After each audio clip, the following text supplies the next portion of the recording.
Voilà, bonjour à tous et puis merci d'être présent aujourd'hui pour accueillir Paul Gourdon qui est doctorant à Géographicité, qui fait une thèse sur les petites villes et leur implication dans des réseaux transnationaux. Paul est aussi un membre actif du groupe, alors je sais pas si on dit groupe ou réseau FMR pour flux matrice et réseau, et donc il a des expériences diverses et variées en matière d'analyse ou de visualisation de données de réseau, de différents types de réseaux. Et on lui a demandé d'intervenir aujourd'hui pour nous parler de GEFI, un logiciel ergonomique vraisemblablement, qui permet de représenter et d'analyser des données de réseau. Alors, avant de laisser la parole à Paul, je réexplique le principe de ces tutos. Hein. C'est vraiment des ateliers d'échange, vraiment de retour d'expérience qui s'adressent à la fois à des débutants ou à des gens qui veulent se perfectionner. Donc, n'hésitez pas à intervenir pour poser des questions, soit dans le chat, soit dans le module questions et réponses, ou éventuellement en réactivant vos micros.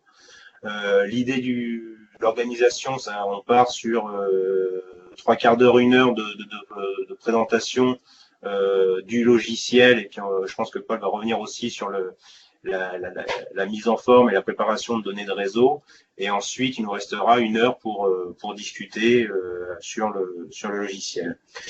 Donc merci à tous d'être là, et puis Paul, je te laisse la parole pour intervenir et nous présenter le logiciel GEFI. Bien, merci beaucoup Benoît. Bonjour à toutes et à tous. Merci donc à Benoît et Viviane pour l'invitation. Donc effectivement, dans le cadre de ma thèse, j'ai commencé un peu à m'intéresser à l'analyse de réseau. Je dois quand même préciser que GEFI, je suis un utilisateur plutôt occasionnel, mais c'est justement le premier logiciel avec lequel j'ai réussi à me familiariser en même temps avec la théorie et l'analyse des graphes. Ça a été ma première entrée dans la visualisation et puis dans l'analyse de graphes. Donc, je ne suis pas vraiment spécialisé dans l'analyse du réseau, c'est qu'une partie de mon travail, mais c'est vrai que je commence à m'y intéresser de plus en plus. Donc, la présentation s'intitule Initiation au logiciel GEFI. C'est vraiment une initiation, on va voir des fonctions de base. Mais au travers d'exemples, je vais montrer quand même quelques fonctionnalités un peu spécifiques que j'ai eu à utiliser moi dans mon travail et qui sont finalement assez répandues et assez utiles. Alors, la présentation, rapidement, je vais faire quelques rappels sur l'analyse et la visualisation de réseau. Ensuite, je présenterai le logiciel, là aussi très rapidement, comment il est présenté, ses fonctions de base, et ensuite on rentrera dans le vif du sujet avec la question de l'importation des données et la découverte de l'interface. Et puis j'ai prévu 3 exemples. Alors je ne sais pas si dans le temps d'1 heure on aura le temps vraiment de tout faire. Tout est indiqué sur la présentation en PDF que vous avez pu télécharger sur le petit lien là qui doit être dans la fenêtre de discussion. Donc un premier exemple, on verra pour passer d'un graphe 2 modes, un graphe bipartite, à un graphe 1 mode, donc j'expliquerai ce que c'est. Un deuxième exemple pour explorer un graphe plus important, d'ordre 1000, donc avec 1000 entités, 1000 nœuds, et de voir comment on peut rajouter la dimension temporelle. Et enfin, si on a le temps, un dernier exemple pour voir comment on peut éventuellement spatialiser des entités. En l'occurrence, là, ce seront des aéroports, et donc de voir comment on peut faire un réseau de lignes aériennes et d'aéroports qui soient cartographiés, dirons-nous, spatialisés tout au moins. Donc, quelques rappels rapides. Bon, ça, je ne reviens pas, mais il y a quand même une polysémie du mot réseau qui a évolué au cours du temps, avec notamment une acception assez, donc dans le domaine de l'ingénierie infrastructurelle qui a perduré assez longtemps.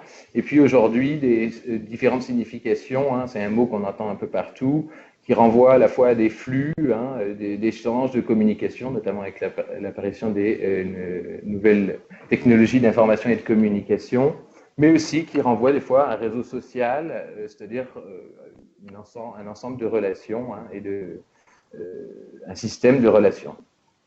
Donc, il y a tout un champ en sociologie notamment qui s'intitule l'analyse structurale. Et dans ce cadre-là, un réseau social, c'est une définition assez large, c'est une métaphore pour décrire un système de relations. Donc, ce n'est pas uniquement Facebook et Twitter, c'est aussi un réseau dans une communauté de personnes, un réseau d'amitié, d'inimitié, d'influence, c'est assez large.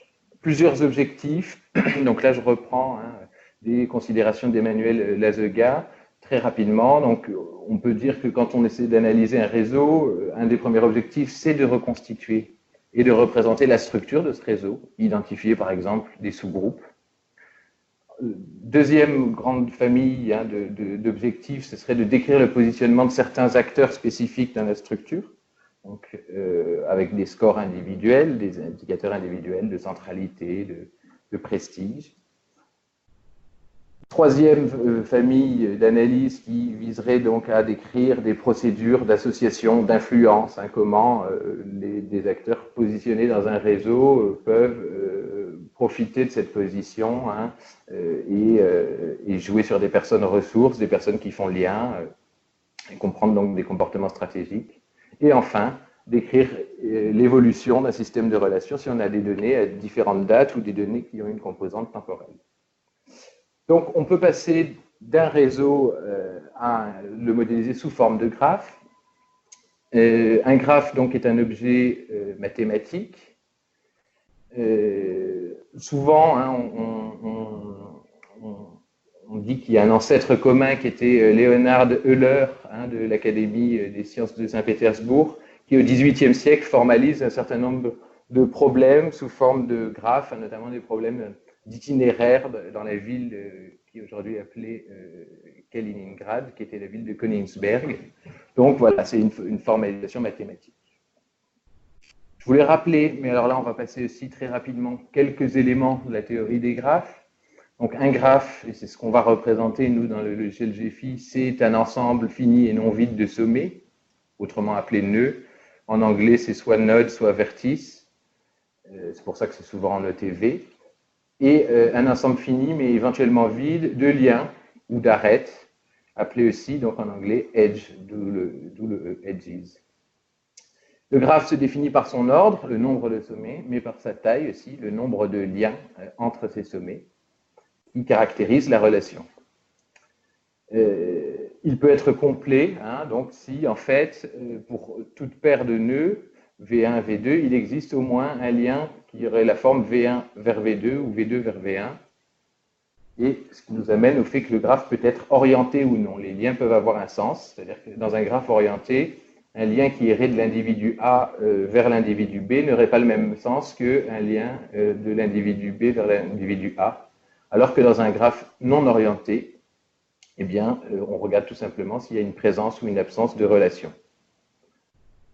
Suivant justement cette nature des liens, le graphe peut être booléen, donc c'est simplement à ce moment-là présence ou absence de relation.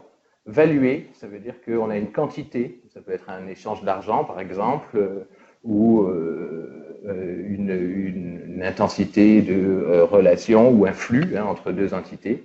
Ou signé, ça c'est le cas dans les réseaux d'affinité par exemple, où on va avoir un lien indiqué plus si on a dans une relation d'amitié et un moins dans une relation d'inimité ou de concurrence. Le graphe, ensuite, il peut être connexe ou non. S'il est connexe, c'est qu'il forme une seule composante, c'est-à-dire que tous les liens sont reliés à la structure principale, il n'y a pas d'îlot, et donc un sous-graphe connexe est appelé composante. En revanche, s'il n'est pas connexe, on peut avoir soit des îlots, c'est-à-dire des ensembles de sommets qui sont reliés entre eux, mais qui sont séparés d'une autre composante du graphe, soit carrément des liens isolés qui n'ont aucune relation avec le reste. Bon, je passe sur le graphe planaire et non planaire. C'est simplement que dans un graphe planaire, la position des liens, une voie par exemple ferrée, a une position spatiale, ce qui n'est pas le cas dans les graphes non planaires. Mais de toute façon, aujourd'hui, nous n'allons faire que des graphes non planaires. Bon, là, j'ai rappelé quelques mesures qu'on va voir dans GEFI. Une densité de graphe, c'est tout simplement, la densité d'un graphe, c'est le nombre de liens qui existent réellement dans ce graphe sur le nombre de liens possibles. La distance entre deux nœuds, c'est tout simplement, entre deux sommets, c'est tout simplement le plus court chemin entre ces deux sommets, hein, sachant que si on a conventionnellement, si on a une distance de 1, hein, c'est que les deux sommets sont directement reliés par un lien. Et le diamètre, c'est la plus grande distance, en suivant la définition précédente de distance, possible entre deux sommets. Donc on pourrait le dire de manière inélégante que c'est le plus grand, plus petit chemin, hein, entre deux sommets. Ensuite, on a des mesures donc, qui viennent qualifier les sommets, hein, et qui permettent de voir leur centralité dans le graphe. Une centralité de degré, hein, qui est le nombre de voisins total d'un sommet, le nombre de sommets avec lequel il est connecté. Une centralité de proximité, appelée closeness centrality. Il a fait en fait une somme, hein, des distances les plus courtes à tous les autres sommets du graphe. Et une centralité souvent aussi utilisée qui est la betweenness centrality, hein, qui tout simplement permet de voir d'un sommet, en fait, de voir, hein, le nombre de plus courts chemins du graphe qui passe par ce sommet. Et donc, c'est une position importante, généralement, de pivot, hein, de relation entre parfois des communautés différentes, si la centralité est importante. Ensuite, donc là, aussi très très rapidement, on a dans le partitionnement du graphe, on peut retrouver ce qu'on appelle une clique. C'est un sous-graphe, en fait, un ensemble de sommets complet, donc entre lesquels tous les liens possibles sont présents et qui comprend au moins 3 sommets. Et ensuite, une partition un peu moins contraignante que la clique stricto sensu, c'est la communauté ou le cluster. Là, c'est une division du réseau à l'intérieur en différents groupes, à l'intérieur duquel le groupe, la densité de relation est très forte et à l'extérieur duquel la densité des relations est faible avec le reste des entités. Je voulais aussi rappeler quelques principes très généraux de visualisation, les objectifs de la visualisation. Donc, on a plusieurs fonctions, hein, objectifs lorsqu'on essaie de visualiser un réseau. D'abord, d'identifier des acteurs clés et les relations qu'ils ont, hein, les positions qu'ils ont dans le graphe. Ensuite, d'identifier des propriétés structurales. Ensuite encore, de tout simplement quantifier la force des relations entre les entités, entre les sommets. De dégager des communautés, c'est très, très important aussi, justement, suivant la définition au-dessus. D'utiliser le réseau, on va dire, comme une carte, hein, qui permet de voir les relations de manière spatialisée. Et enfin aussi, une autre possibilité, c'est d'analyser les processus de diffusion en épidémiologie, par exemple, ou pour l'adoption de nouvelles technologies dans une communauté, de voir comme ça des diffusions à partir d'acteurs clés. On a plusieurs types de visualisation. Ici, on verra surtout des cartes en fait, de réseau, c'est-à-dire vraiment des représentations sous forme de sommets, hein, et de liens. Mais sachez qu'il existe plein d'autres façons de représenter un graphe. Et j'insiste aussi sur le fait que souvent, les résumés statistiques, hein, en termes de graphique tout simple, sont importants pour la comparaison et pour la description de la structure d'un graphe. Parce que c'est vrai que la visualisation, en fait, elle est très importante d'un point de vue exploratoire, mais étant donné qu'il y a énormément de choix de sémiologie graphique, d'algorithmes de spatialisation, et que parfois la taille du graphe varie énormément, et l'ordre du graphe varie énormément, tout cela fait que ça n'a pas toujours une valeur heuristique très forte. C'est-à-dire qu'on peut rarement démontrer quelque chose avec une simple visualisation si on n'a pas, hein, les indicateurs résumés à côté. Et on peut encore moins comparer comme ça à l'œil nu, hein, des grands réseaux avec simplement des visualisations. Sur la sémiologie, on passe rapidement puisqu'on va le voir en direct, mais on a plusieurs possibilités sur les nœuds et sur les liens d'utiliser des couleurs, hein, soit pour des variables catégorielles, soit pour des variables ordinales. La position, hein, des nœuds peut apporter, hein, on verra, c'est les principes de spatialisation. La taille des des nœuds aussi importent, et des liens aussi, hein, lorsqu'on cherche à représenter des quantités, des données quantitatives, et la forme aussi, hein, pour des variables catégorielles, joue aussi. Et donc là, on a quelques principes à côté de spatialisation très généraux, hein, ces principes-là, mais on peut choisir de minimiser le croisement entre des liens, d'empêcher, on va dire, le recouvrement, voilà, pardon, ou d'avoir des figures symétriques ou non. Donc vous trouverez hein, tous ces graphiques dans un tutoriel très bien fait qui est pour le logiciel R, mais qui adresse des questions sur la visualisation de réseau très importantes. Donc tutoriel de Catherine Ognianova, pardon, qui est professeure à l'école de communication et d'information de l'université de Rutgers, dans le New Jersey. Et vous avez une traduction française par le grand Bogit, qui je crois d'ailleurs interviendra au prochain tuto maths. Alors, sur le logiciel, pour aller aussi assez rapidement, le logiciel, donc c'est un logiciel open source développé en langage Java qui a été créé en 2008-2009 par les personnes suivantes.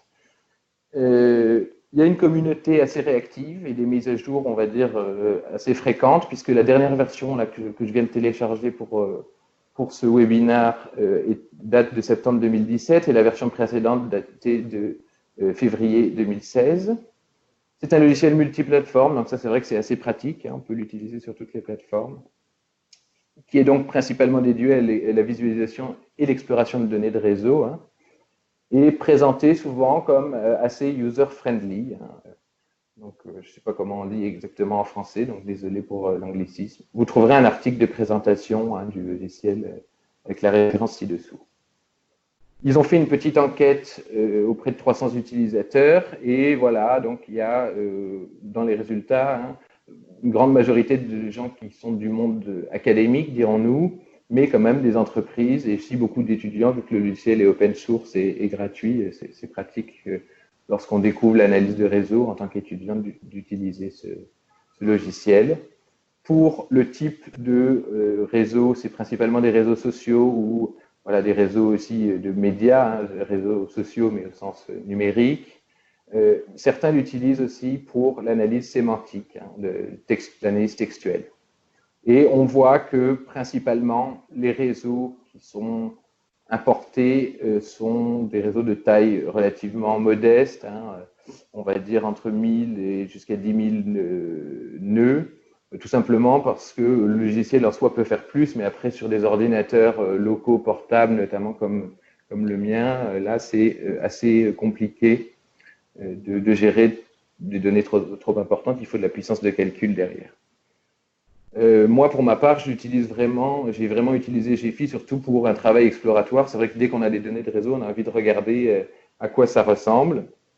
Aujourd'hui, je dirais quand même en limite que l'idée de l'interface, qui est donc très bien pour commencer en tant que logiciel un peu clic-bouton, peut poser des problèmes en termes de reproductibilité et puis surtout d'automatisation. Si on veut faire plusieurs fois sur différentes données les mêmes chaînes de traitement, il faut à chaque fois recommencer.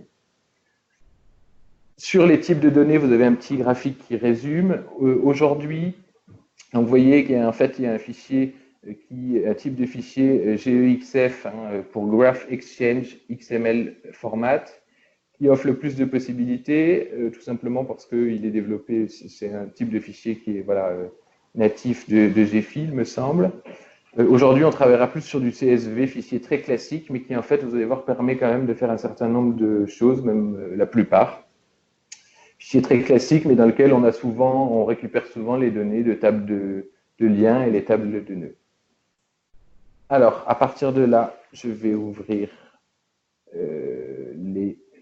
le Gephi incessamment sous peu. Peut-être juste avant, les 3G, un premier jeu de données qui s'appelle le Southern Women Dataset, qui, en fait, on va voir, c'est un petit réseau, donc c'est assez pratique là pour découvrir les options et des fonctionnalités. Un réseau de coprésence, donc, de femmes à des événements de la vie quotidienne. Hein, c'est issu d'un papier, d'une enquête anthropologique dans les années 30.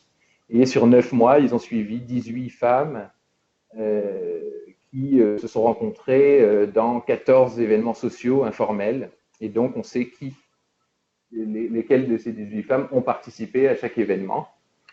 Donc, ce sera un graphe bipartite puisqu'il y aura en données d'entrée à la fois des nœuds qui seront des événements et à la fois des nœuds qui seront des femmes non dirigées. Et puis, d'ordre 42, mais on verra que ça va réduire quand on va le transformer en graphe simplement d'interaction entre femmes, puisque je dis que c'était sur un échantillon de 18 femmes.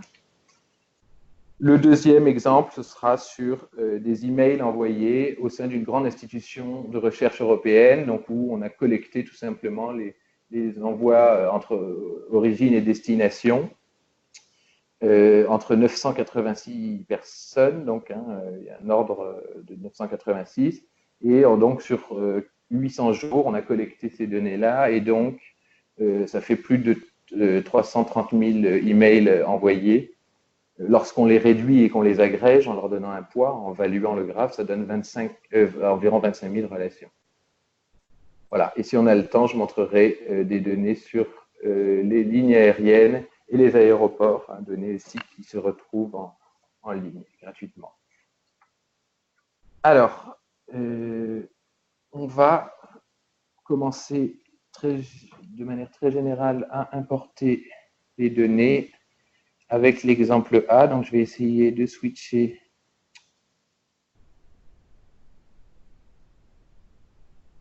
sur G. Bon, donc, du coup, je ne sais pas si on aura le temps avec cette interruption de faire tous les exemples. On va passer un peu de temps sur le premier. Paul, il est que 15 heures, hein, on a encore le temps. Je pense que tu continues. Je suis pas sûr que tout le monde soit expert en plus en analyse, en visualisation de réseau. Donc, enfin, va pas trop vite non plus. Hein. Ok. Alors, attends, moi j'ai reperdu le GFI. Voilà, il est revenu. Ah. Moi, je vois qu'il me dit que je suis en train de le présenter. C'est bon? Alors, moi, je le vois plus. Et moi aussi, il est noir. Non plus, j'ai un écran noir.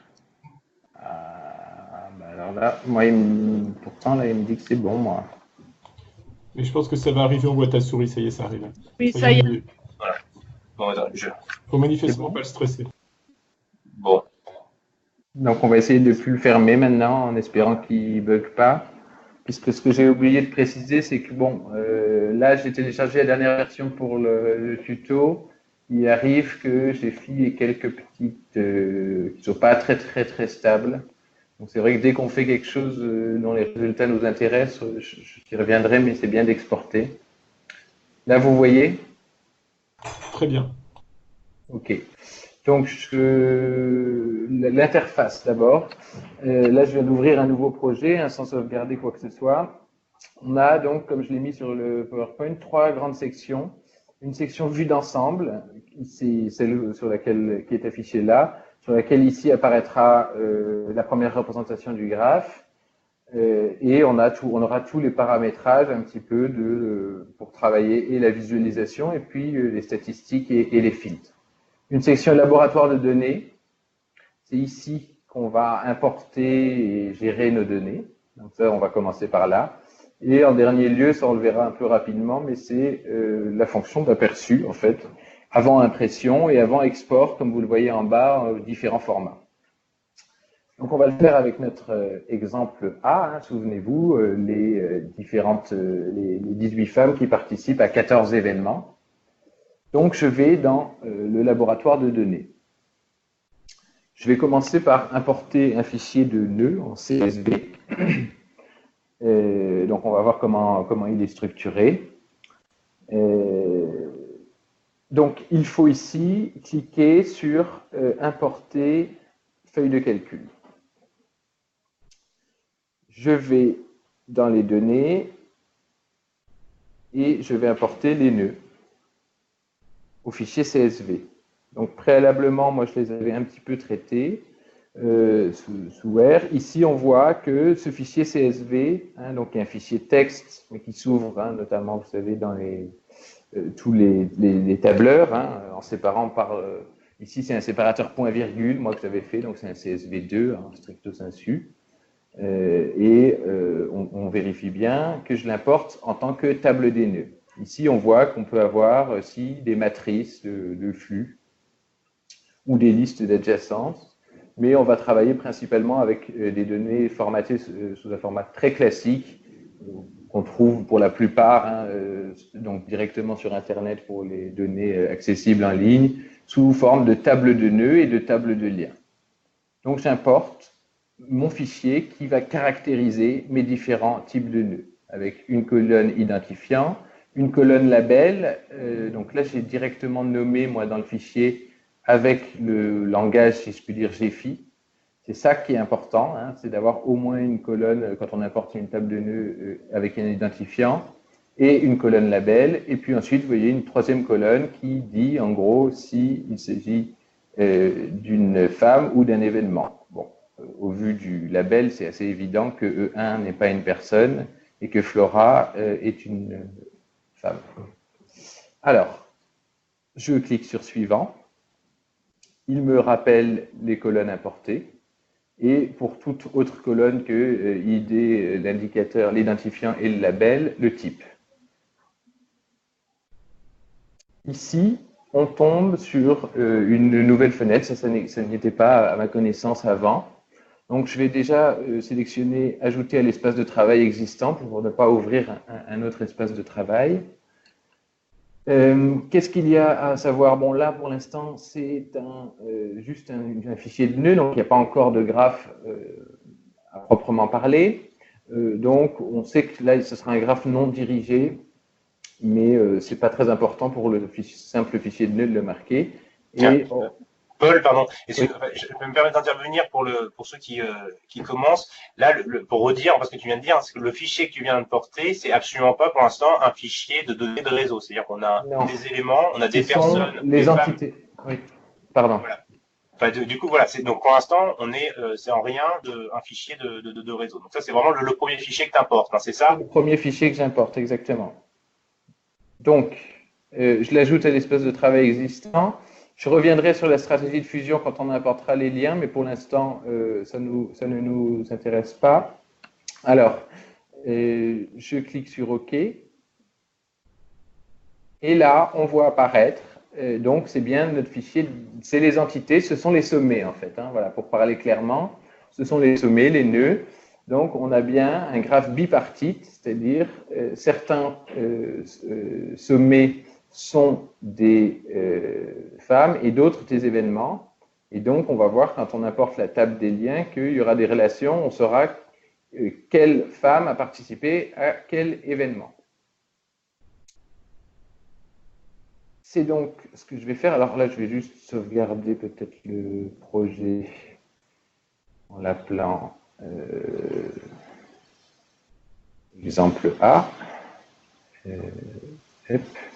En tant que projet GFI, pour me prémunir de tout problème. Alors, j'importe maintenant, je clique, vous voyez ici, hein, on a dans les tableaux de données, dans ce laboratoire de données, on a un onglet nœud et un onglet lien. Donc, je vais cliquer sur l'onglet lien, il n'y a rien, c'est normal, on n'a rien importé, et j'importe mon fichier lien, edges, là en l'occurrence, voilà, qui correspond. Et donc, il me l'affiche, vous voyez ici, importé en tant que, hein, il rappelle le chemin en haut, et puis importé en tant que, on a bien le fichier, la table des liens.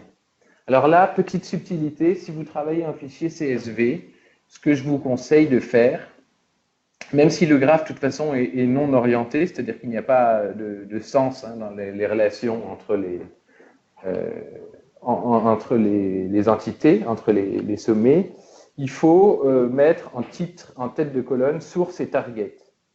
C'est comme ça que c'est codé dans GFI, et plutôt que d'avoir, je ne sais pas moi, origine, destination, ou ID1, ID2, identifiant 1, identifiant 2, pensez à transformer avant juste l'entête en source pour l'origine et target pour la destination, quand bien même le fichier ne serait pas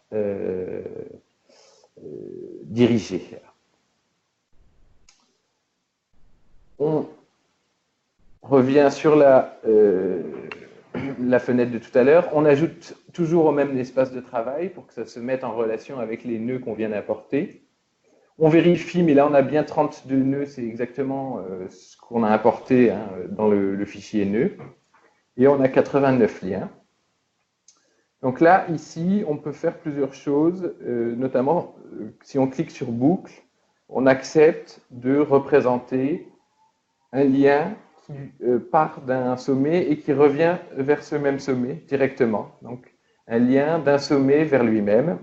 Donc souvent, c'est quelque chose qu'on essaie de supprimer, sauf, ça peut être des erreurs de codage dans les données, sauf si ça a une signification particulière pour le type de graphe. En l'occurrence, là, on ne veut pas le faire. Et ici, vous avez des stratégies de fusion des liens possibles s'il y a une existence de liens multiples. C'est-à-dire qu'entre l'individu A et l'individu B, il y a par exemple 10 liens. Mettons que ce soit 10 mails envoyés.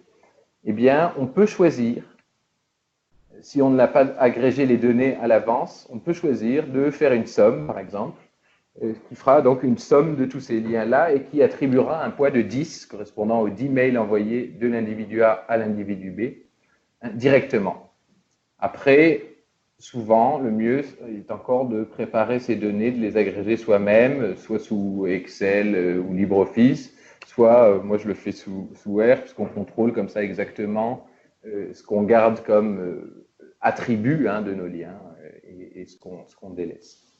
Donc ici, je vais le laisser en dirigé, parce qu'en fait, on importe un graphe bipartite, mais là, ce que je vais vous montrer, c'est surtout comment le transformer en un graphe d'interaction entre femmes, en supprimant les événements, si je puis dire. Donc là, ça n'a pas d'importance que le graphe soit dirigé ou non. Voilà. Donc là, ici, on retrouve une colonne avec l'entité d'origine, l'entité de destination, le type, ici, donc j'ai mis dirigé, l'identifiant qui vient d'être créé par GFI unique de chaque lien. Donc on en avait 89, voilà, donc on a de 0 à 88. Et le poids, ici, il n'y a pas de poids, puisque c'est tout simplement, est-ce que telle personne a participé à tel événement. Donc c'est absence ou présence, et ce n'est pas un graphe valué, et donc c'est un poids de 1 pour tout le monde. Alors, qu'est-ce qui s'est passé maintenant? Je fais une petite sauvegarde de sécurité. Dans la vue d'ensemble, vient d'apparaître les nœuds et les liens. Donc, vous voyez, là, on voit déjà l'interactivité. Si je passe sur un nœud, je vois ses voisins, tout simplement. Donc là, on peut savoir déjà que c'est un nœud de degré 3, si je puis dire, qu'il y a 3 voisins. Et on peut avoir les informations en cliquant ici, vous voyez, dans la fenêtre graphe, des informations sur l'entité en question. Donc normalement, si je fais ça, dans édition et aspect, j'ai l'entité. Donc ici, c'était l'événement 14, voilà, par exemple. Bon. Je ferme.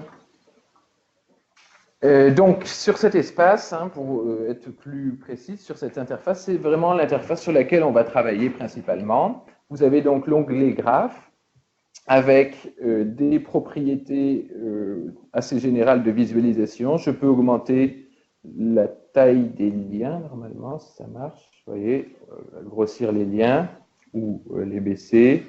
Ensuite, on verra, mais on peut afficher ou non des labels. Faire un certain nombre voilà, de choses très générales, zoomer, avoir cette visualisation interactive des relations. Ensuite, on a la fenêtre aspect qui est très importante pour donc paramétrer graphiquement les nœuds, les liens, notamment en fonction de leur rang, de partition, de classement, en fait, d'ordre. Hein. Donc ça, je vais vous montrer des exemples tout de suite. On a la petite fenêtre de contexte qui nous rappelle qu'on a 32 nœuds et 89 liens et que, bon, là, en l'occurrence, c'est un graphe orienté, mais on va voir qu'en fait, on va le transformer en graphe non orienté.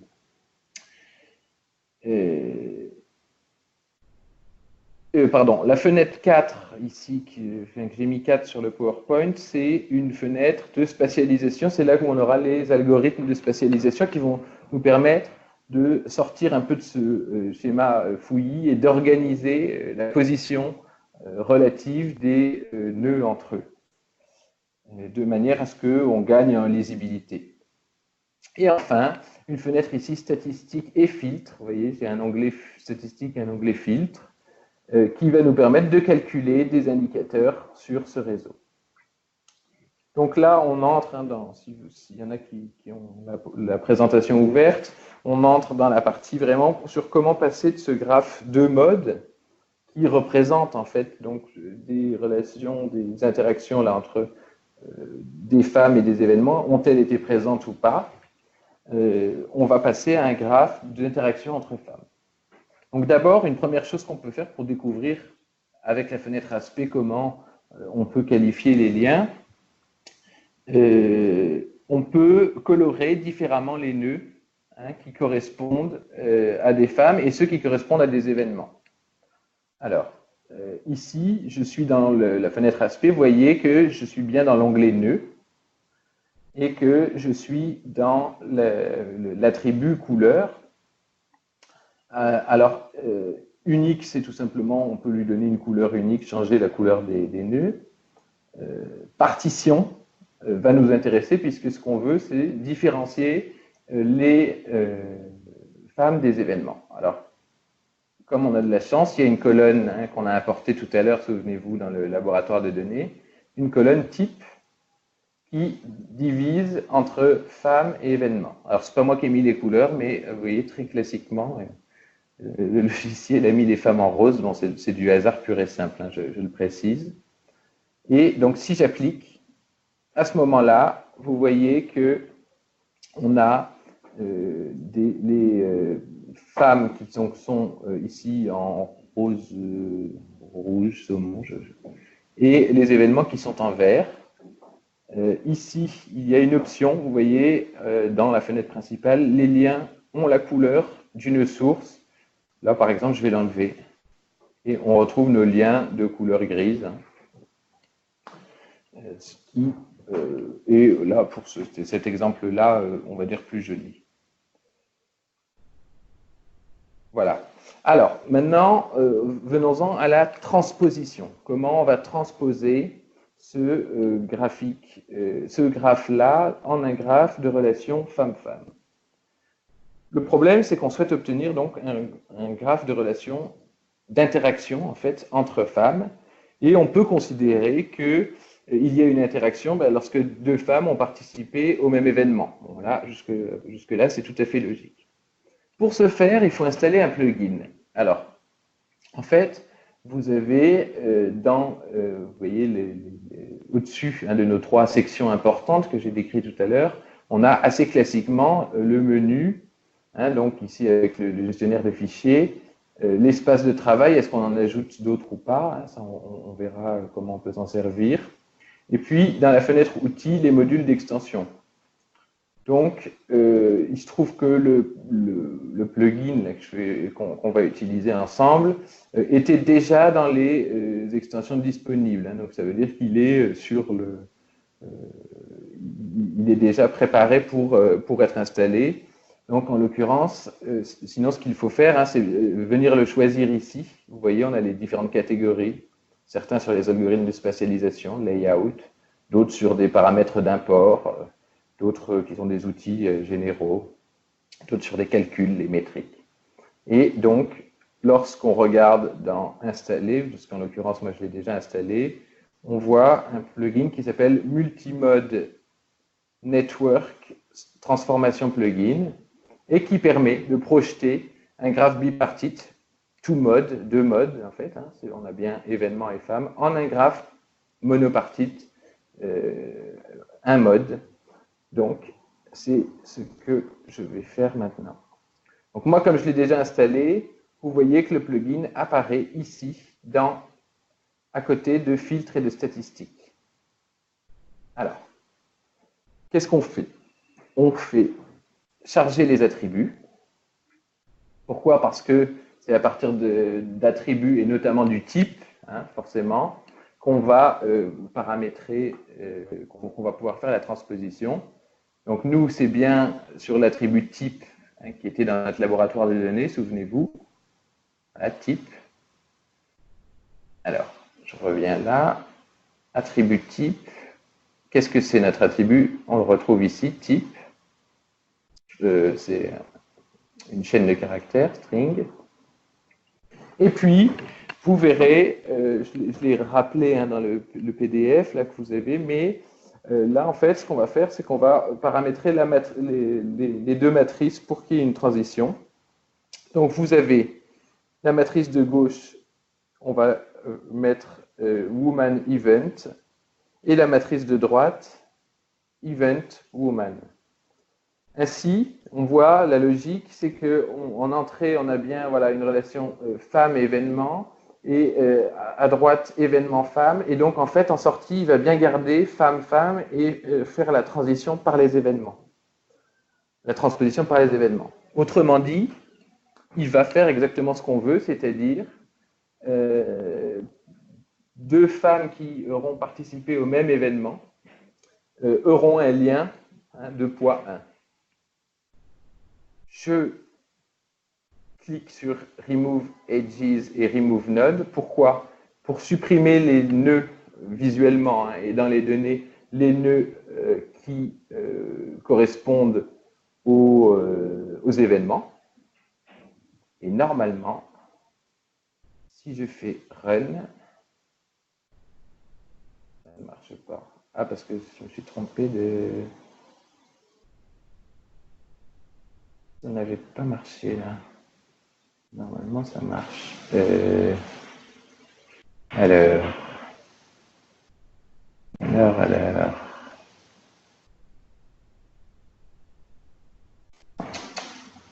Alors, vous voyez, le problème, c'est que là, le filtre est passé et que du coup, j'ai perdu les données. Donc, ça arrive. Il faut que je réouvre le fichier. J'aimerais bien le faire sans fermer. Alors, oui. Ouvrir.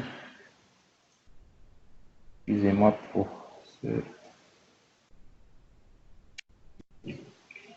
Normalement, si j'ouvre l'exemple A, voilà.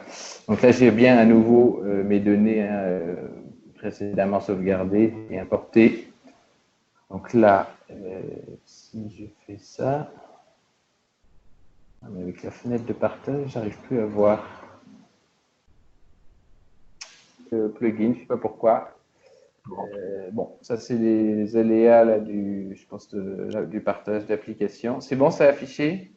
Alors, là, il vient de redisparaître et là, il revient chez moi. Donc, je pense c'est que bon, c'est bon. Alors, ici, qu'est-ce qui s'est passé? Bon, là, il y a eu quelques autres modifications, mais que je vais expliquer. Mais ce qui s'est passé, c'est qu'il a donc créé un graphe non dirigé, évalué. Donc ici, j'ai bien toujours j'ai uniquement dans la table des nœuds, hein, les 18 femmes. Ici, j'ai la table des liens. Et qu'est-ce qui est apparu?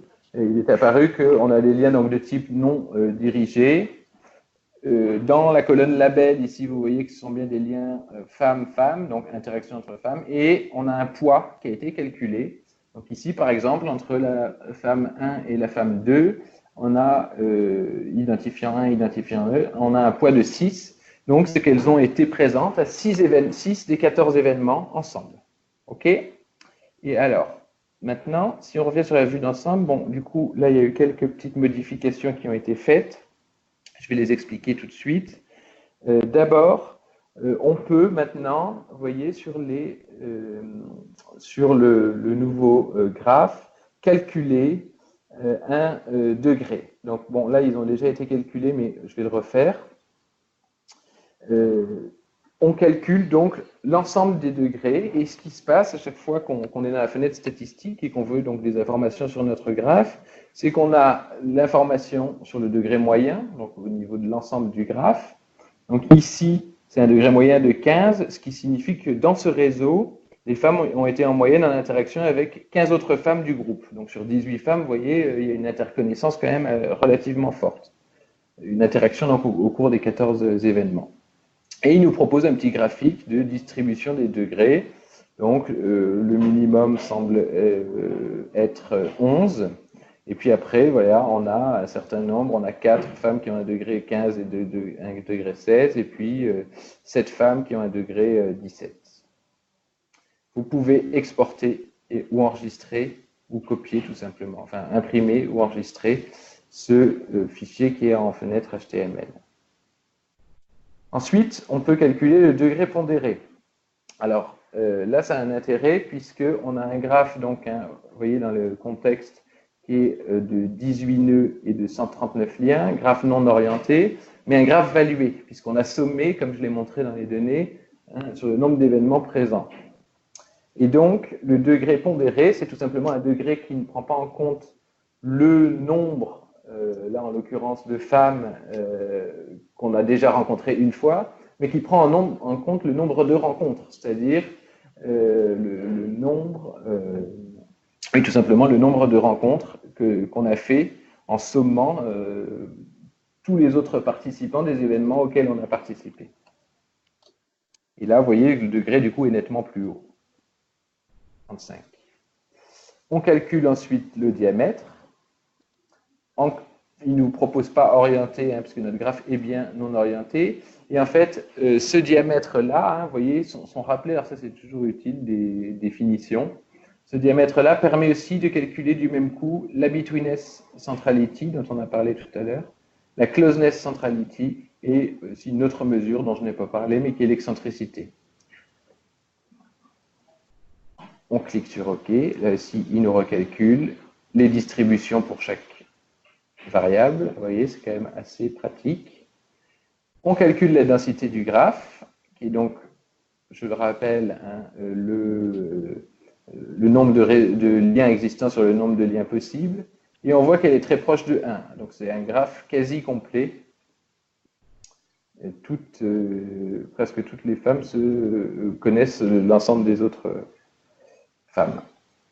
Et enfin, bon, c'est doucement, mais on va effectivement recommencer. Donc, j'ai calculé, vous voyez, les différents indicateurs. Et dans le laboratoire de données, au niveau des nœuds, j'ai bien un calcul du degré pondéré, qui s'est ajouté, du degré pondéré, de la valeur de l'excentricité, de la closeness centrality. Après, voilà, on a d'autres variables qui sont calculées. On peut aussi, des fois, il y a une capacité, ça c'est important de le savoir, d'affichage limité. Donc, si on a déjà beaucoup d'attributs sur les nœuds, on a une capacité limitée pour afficher les variables, mais on a un petit menu déroulant ici qui permet d'afficher les variables qui nous intéressent. Et quand je reviens sur la vue d'ensemble, on va maintenant essayer de rentrer un peu dans la visualisation. Juste, oui, la modularité qui en fait permet de calculer l'algorithme de Louvain. Donc pour le dire rapidement, c'est un algorithme de détection de communauté. Donc là, elle est relativement basse, la modularité. Est-ce que je l'ai recalculé? Oui, elle est relativement basse. Normalement, c'est assez significatif à partir de 0,3, il me semble. C'est un algorithme qui permet en fait de détecter des communautés à partir de l'indice de modularité qui donc mesure la différence entre la densité d'un graphe ou d'un sous-graphe, d'une sous-partie de notre graphique, et la densité d'un graphe aléatoire qui aurait les mêmes caractéristiques, c'est-à-dire le nombre et le poids des liens.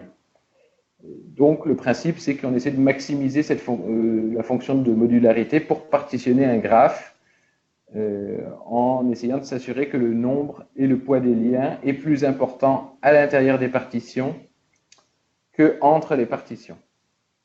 Je le dis vite, hein, il y a beaucoup de papier sur les algorithmes. Et puis, vous avez aussi, quand vous calculez, vous voyez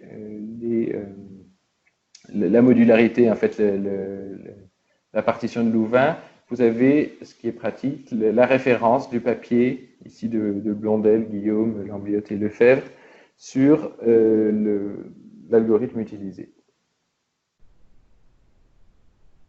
Donc, ce qu'on va faire ici, c'est commencer un petit peu à spatialiser et à caractériser les choses. Donc là, vous voyez, tous les nœuds ont la même couleur et la même taille.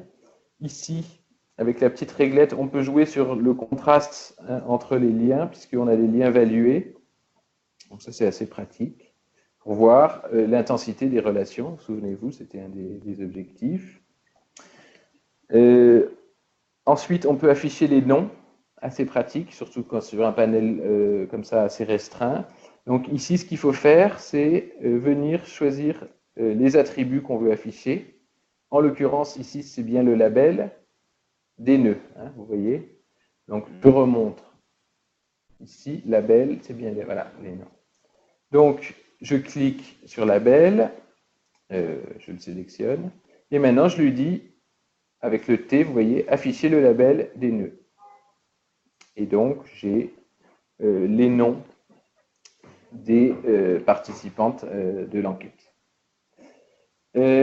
On va changer la taille des nœuds en fonction de propriétés qui nous intéressent.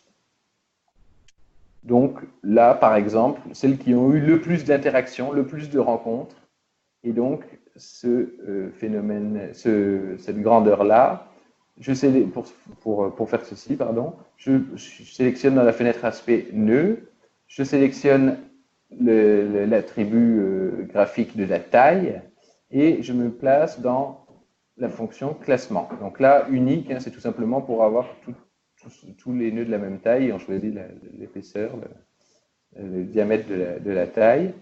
Et ici, je vais choisir, par exemple, le degré pondéré, qui montrera le nombre d'interactions, en fait, hein, totales, donc des différentes participantes. Donc, on règle la taille minimale et la taille maximale. Donc là, bon, je vais paramétrer comme ça, on va voir ce que ça donne, vous voyez. Donc là, c'est vraiment là où on est dans l'exploration, il faut jouer avec ça. Mais c'est aussi ce que je disais tout à l'heure sur la valeur heuristique hein, d'une visualisation comme ça. C'est que selon le minimum et le maximum qu'on choisit, voilà, on va avoir des écarts plus ou moins grands. On a aussi, ici, dans l'onglet sur l'interpolation, vous voyez, là, c'est une interpolation linéaire. Mais on peut choisir d'autres gabarits. Donc là, je ne vais pas y toucher pour maintenant. Mais du coup, pour différencier plus les valeurs au départ, ou plus les valeurs centrales, ou plus les valeurs extrêmes, voilà. Différents gabarits de taille, en fait, hein, tout simplement, pardon. Donc ici, on a bien nos degrés pondérés. Et donc, on voit que c'est Teresa qui a eu le plus d'interactions. Si je clique sur Teresa, avec ça, elle apparaît avec ses caractéristiques. Elle a un degré de 17, donc ça veut dire qu'elle connaît toutes les autres femmes de la communauté, vu qu'elles sont 18. Elle a un degré pondéré de 57, c'est-à-dire qu'elle a été en interaction 57 fois au cours des 14 événements. Donc elle est allée à beaucoup d'événements et elle a rencontré toutes les participantes au moins une fois. On a aussi toujours cette visualisation interactive, donc on verra Pearl, elle a un rôle assez intéressant, c'est qu'elle est en contact presque avec tout le monde, sauf Charlotte, hein, comme on le voit ici, et on va voir du coup dans la détection de communauté comment elle va se placer. Donc maintenant que j'avais fait tourner la modularité et la détection de communauté Louvain, on peut changer la couleur, donc toujours des nœuds, hein, couleur, partition, il s'agit d'une partition. Et Louvain est classé dans la modularity class, hein, puisque c'était au moment du calcul de la modularité. Et là, on voit qu'en fait, il a proposé une partition en deux catégories. Donc, allons-y, appliquons. Et il nous trouve deux clusters. Donc, un cluster ici, en haut, en vert, qui a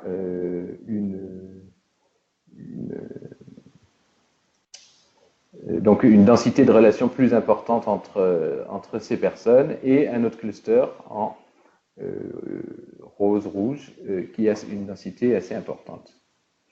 Donc, normalement, si je mets, parce que on devrait être, là on est, comme vous le voyez, on n'est pas dans une spécialisation aléatoire, mais...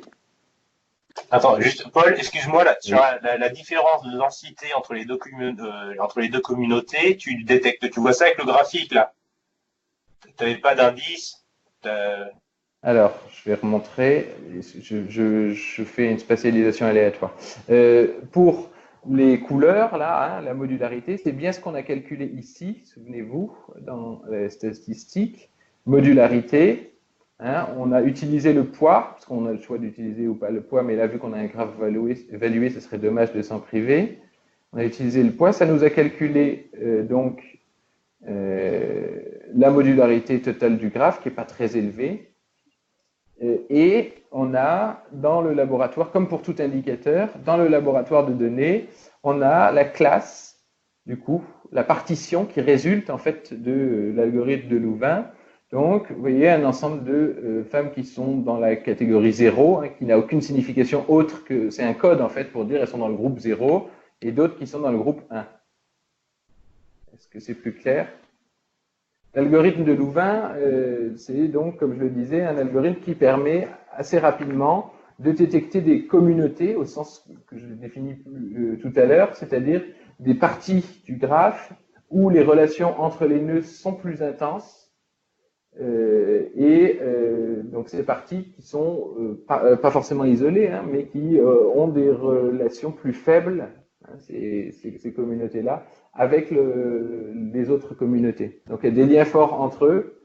Là, c'est exactement ça, c'est-à-dire des femmes qui se sont plus côtoyées entre elles aux mêmes événements, et donc de part et d'autre, on s'est divisé en deux groupes.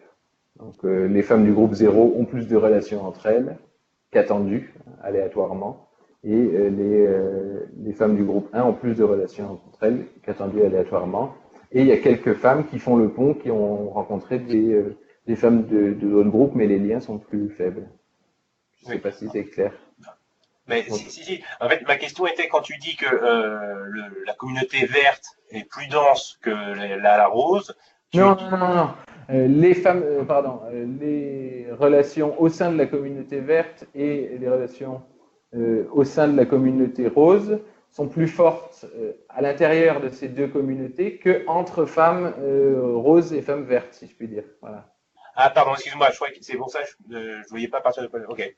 Non, excuse-moi, tu fais bien de me faire préciser. Donc, après, c'est là qu'on rentre dans la spatialisation.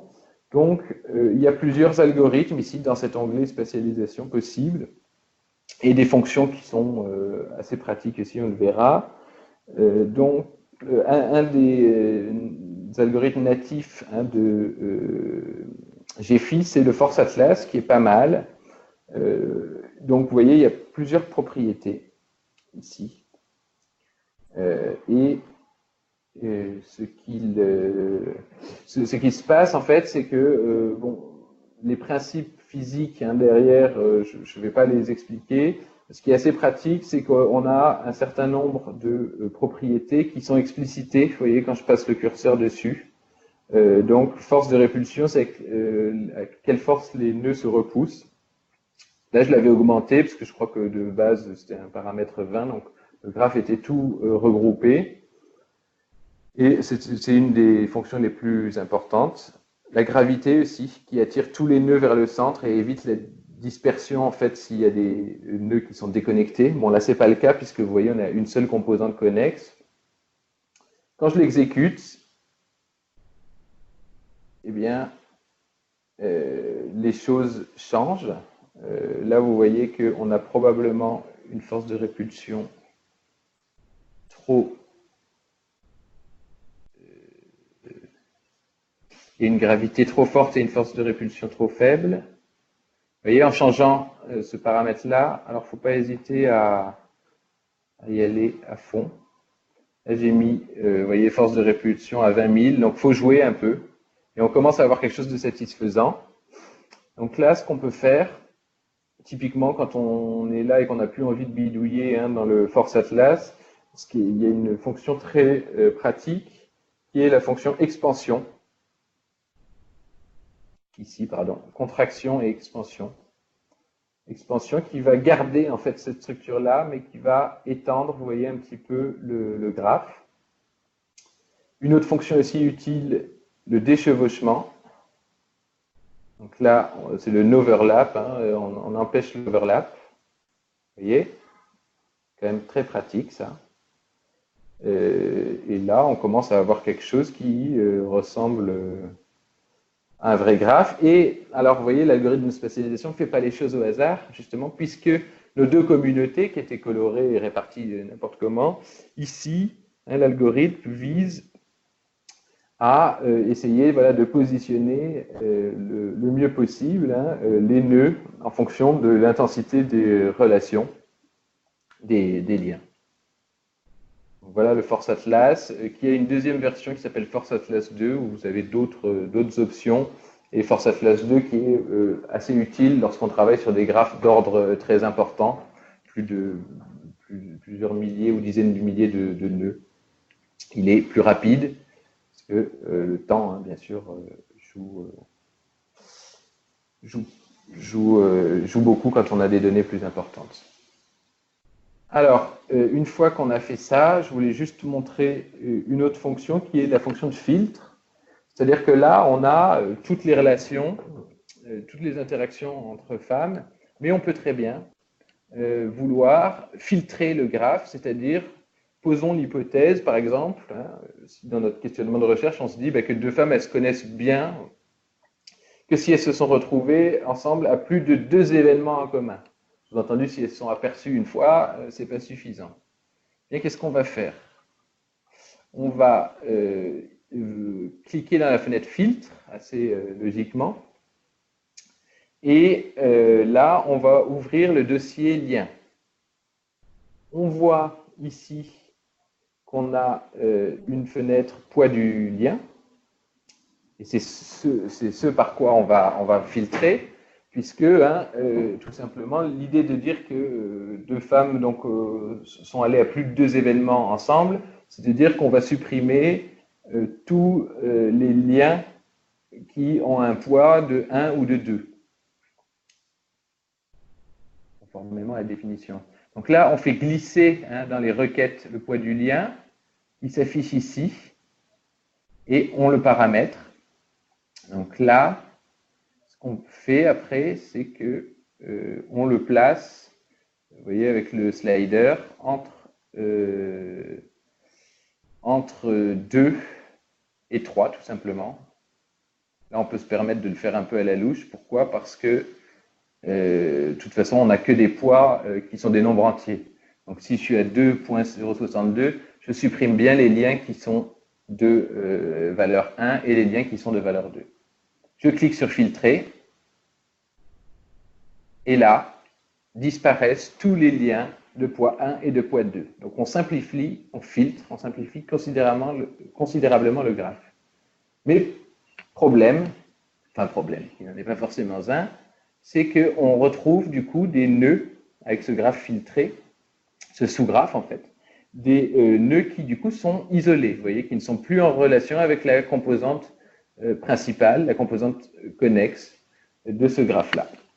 Alors, qu'est-ce qu'on va faire? Mon conseil, c'est de créer ici, comme je l'ai mis sur le PDF, d'exporter, vous voyez une petite fenêtre, le graphe filtré dans un nouvel espace de travail. En fait, on peut mettre des filtres et des sous-filtres comme ça, et les mettre ensemble, mais moi ce que je conseille, c'est qu'une fois qu'on a fait un premier filtrage important comme ça, d'exporter les données simplement pour ne pas perdre hein, le graphique de base. Donc c'est mon espace de travail 3 qu'il a ouvert ici. On reparamètre les choses, hein, je remets les noms. Et quand je vais dans le laboratoire de données, j'ai les données correspondantes en termes de nœuds et de liens. Voilà, vous voyez, j'ai des liens uniquement de poids 3 maximum jusqu'au poids 6. Hein, on peut classer par l'ordre qu'on veut. Là, si je clique sur poids, vous voyez, 3 c'est bien le minimum et 7 le maximum. Donc, pas de surprise. Je reviens sur ma vue d'ensemble tout en restant dans cet espace de travail 3. Et là, je vais faire glisser un filtre, un double filtre, qui est celui-ci. Le premier, c'est sur les nœuds, hein, du coup, c'est un opérateur. C'est tout simplement de dire non, c'est sous-entendu, on ne va pas afficher des nœuds qui ont telle propriété. Je le fais glisser, je l'ouvre et je glisse un sous-filtre. Le sous-filtre, c'est tout simplement les nœuds qui, dans ce graphique-là, ont un degré 0. Dans ce sous-graphe-là, Dorothy a bien un degré de 0 puisqu'elle n'est connectée avec aucune autre personne. Voilà. Donc, pour ce faire, avant de faire mon filtre, je recalcule sur ce nouveau graphe les données. En l'occurrence, là, j'ai uniquement besoin des degrés. On voit que c'est un degré qui change, un degré moyen de 5. Et je reviens dans le filtre. Je choisis, si je ne me trompe pas, attribut. Donc là, on a différents types d'attributs, soit des plages comme tout à l'heure pour des quantités, mais on peut aussi, hein, quand on veut juste éliminer une valeur, choisir la requête hein, égale. Et dans la requête égale, je vais choisir, alors je reconnais que ce n'est pas forcément des plus intuitifs au départ, je choisis le degré, puisque c'est bien ça, et je le glisse en sous-filtre. Il y a plusieurs façons à chaque fois, en fait, hein, de faire un même filtre. Là, c'est celui que j'ai choisi. Sauf que le paramètre, voilà, je clique sur le paramètre et la valeur, c'est bien 0 qu'on veut filtrer. Et donc, normalement, voilà, les 3 femmes, là, qui n'étaient connectées qui n'étaient pas connectées au reste de la composante, ne sont plus affichées. Vous voyez, dans la fenêtre contexte, ce qui est intéressant aussi, c'est qu'on a le nombre de nœuds et le pourcentage par rapport au graphe original, hein, donc, de ces nœuds qui est visible. Là, je vais faire une petite sauvegarde de sécurité, si jamais. Alors là, qu'est-ce qui se passe? C'est qu'il va falloir refaire nos statistiques, puisqu'on a un nouveau graphe finalement, un sous-graphe. On les refait. Donc, je refais aussi les degrés puisqu'on a supprimé des nœuds hein, qui avaient un degré 0. Je fais le degré pondéré, comme tout à l'heure, le diamètre, non orienté, hein, toujours, la densité. Et on va aussi refaire la modularité. Pourquoi? Parce que vous voyez, Perl qui, en fait, on l'avait vu tout à l'heure dans la vidéo interactive, avait rencontré au moins une fois tout le monde sauf Charlotte. Eh bien, elle appartenait du coup, vu que Charlotte faisait partie de la communauté en vert, elle appartenait du coup plutôt à la communauté rose, vu qu'elle connaissait tout le monde dans la communauté rose. Or là, dans ce nouveau graphe, des relations plus intenses, on va dire, des relations de connaissance, où on s'est rencontré plus de 2 fois, eh bien, on sent bien qu'elle est la partition antérieure qui n'a pas bougé, là, au niveau de la représentation graphique, n'est plus satisfaisante. Donc, je recalcule une modularité. Bon, là, ça se voit à l'œil nu, mais imaginons que sur un très grand graphe, il faudrait bien sûr refaire. Et donc, on reprend nœud, partition, on est bien dans l'onglet couleur, modularity class, 50-50, vous voyez, %. Et alors là, il a changé les palettes. Voilà. Il a changé, les verts sont devenus roses. Mais... Voilà, et là, on a nos communautés. Alors, qu'est-ce qu'on fait une fois qu'on a fait ça? Je vais essayer d'avancer. Et donc là, moi, ce que je conseille, c'est une fois qu'on a des résultats intéressants de la sorte, par exemple, qu'on veut conserver, c'est de faire deux choses. Dans le laboratoire de données, de venir exporter la table correspondante, hein, table des nœuds et table des liens. Donc on a bien nos 15 femmes maintenant, vous voyez, c'est un sous-graphe, donc avec toutes les grandeurs qu'on a calculées. Si on veut le travailler ailleurs ou faire des statistiques dessus aussi, c'est pratique. Et donc on exporte la table en CSV par exemple, en lui donnant un titre. Donc, je ne vais pas le faire là. Et ensuite on est prêt aussi pour l'export. Et donc là, on est dans l'espace, la troisième section dont je parlais au début, qui est la section prévisualisation. Donc, il s'agit maintenant de rafraîchir. Et ça ne s'affiche pas. Alors,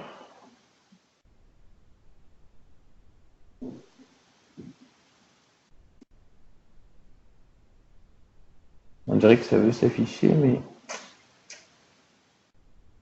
bon, alors ça ne me l'a jamais fait comme erreur, vous voyez, mais j'ai sauvegardé, donc je me permets de réouvrir le fichier très rapidement.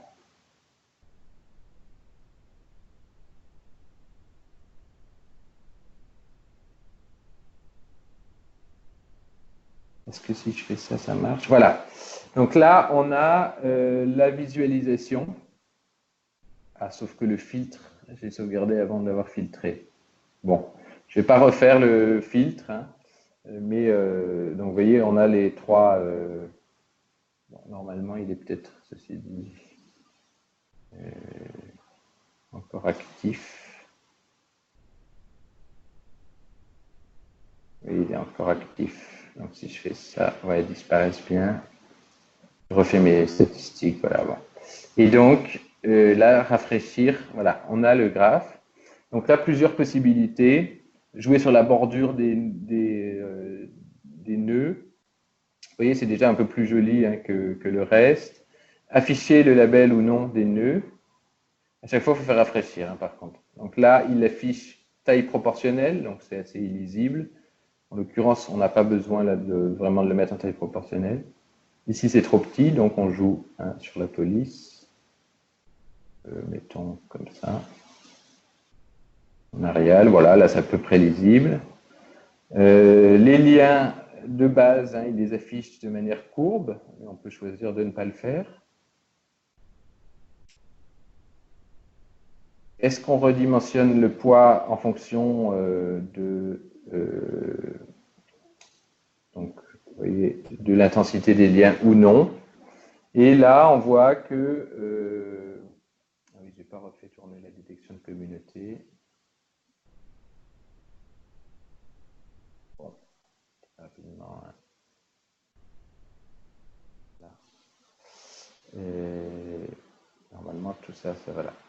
Donc, on a le poids. Et là, vous voyez que si les liens entre deux nœuds de même couleur sont... on peut laisser cette option-là. Mais si on veut l'enlever, il suffit d'aller ici et de cliquer ce que j'avais montré tout à l'heure en bas, les liens qui ont la couleur des nœuds sources. Et à ce moment-là, les liens seront normalement, si on leur dit bien sûr, couleur des liens, vous voyez, mixed, c'est ça, c'est prennent la couleur mélangée entre le nœud de départ et d'arrivée. Si je mets original, ça nous fait des liens en noir. Et donc là, ici, maintenant, nous pouvons exporter le fichier au format suivant, PDF, PNG, on ne pourra pas y retoucher, ou SVG, pour être sur un logiciel de dessin vectoriel. Donc, dans la communauté des analyses de graphes, c'est vrai qu'il n'y a pas une grande tradition de faire des légendes, ce qui, moi, en tant que géographe, me choque toujours un peu.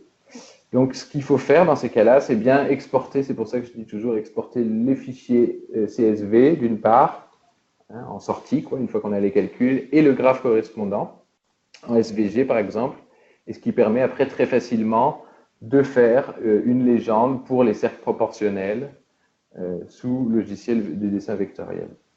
Donc c'est un peu une limite. Il me semble qu'il y a des personnes qui travaillent sur un plugin pour qu'il y ait les légendes, mais à ma connaissance, il n'est pas encore disponible. Voilà. Benoît, je te demande conseil. Je ne pense pas qu'on ait le temps de faire les autres exemples, en fait. Non, alors du coup, je ne sais pas si c'est toi qui, mais moi je viens de perdre GFI sur mon écran. On va prendre des questions, puis Ouais, il reste oui, bon, il reste 20 grosses minutes. ouais. On va rester dans la discussion. Euh, alors je sais que c'est toujours un peu difficile des fois de poser les questions quand on est derrière son écran, mais je vous invite vraiment à intervenir pour poser des questions. Enfin, moi, c'est une première question commentaire. En fait, l'interface donc en français est quand même complètement traduite. Et ce qui Ouais. m'a surpris agréablement, c'est qu'elle est quand même assez pédagogique. Enfin, je veux dire, si je fais une comparaison avec les logiciels de stage, j'ai l'impression qu'on a quand même des aides vraiment sur les fonctions qui sont présentes, enfin, qui accompagnent vraiment l'utilisateur dans l'utilisation de GFI, quoi. Oui. Oui, c'est vrai, et c'est pour ça que moi, comme je disais, c'est vraiment ma première entrée. Au moment où j'étais en même temps d'apprendre la théorie des graphes, j'ai tout de suite manipulé sur ce logiciel. Et dans vous voyez, ce travail un peu exploratoire, où aussi on commence à voir des différentes spécialisations. Hein. J'en mets une autre, par exemple. Voilà. C'est vrai que ça permet tout de suite de mettre les mains dedans et d'avoir en plus très pratiquement des calculs d'indicateurs qu'on peut représenter, qui sont expliqués effectivement et traduits. Oui, oui, c'est vrai. Peut-être qu'au niveau de l'ergonomie, le seul point un peu problématique, c'est cette question des filtres emboîtés, bon, qui en fait reprend la logique de sélection, il me semble, tout ce qui est SQL, qu'on retrouve aussi dans les SIG, mais qui ne sont pas toujours d'une une ergonomie extraordinaire et surtout on peut pour chaque opération de filtre qu'on veut, en fait on peut faire plus ou moins en plusieurs étapes. En fait il y a plein de choix possibles. Donc on est voyé dans des questions d'égalité, de plage, de partition. Mais on peut tout filtrer, hein. Même selon les attributs de lien. Là il se trouve qu'on n'en a pas à part les poids, mais voilà. Et du coup, enfin, une autre question vraiment toute technique et toute simple. Au niveau de l'installation, enfin, sous Windows, sous Mac, ça s'installe très C'est simplement. très Enfin, facile. Alors, une fois qu'on est sur le site chez Phi, c'est vraiment le plus simple du monde. On télécharge le fichier alors sur Windows en .exe et on ouvre la dernière version en vérifiant la compatibilité avec le système. Et c'est très très facile. On tombe directement sur cette interface-là. Après, il y a juste l'installation de plugins selon des petites choses supplémentaires, mais en faisant une recherche soit sur le site GFI, soit sur Google directement, on tombe sur les forums. Voilà.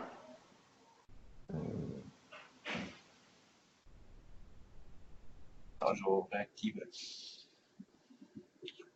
Alors, là, je vois pas beaucoup de questions de la part des participants. Alors,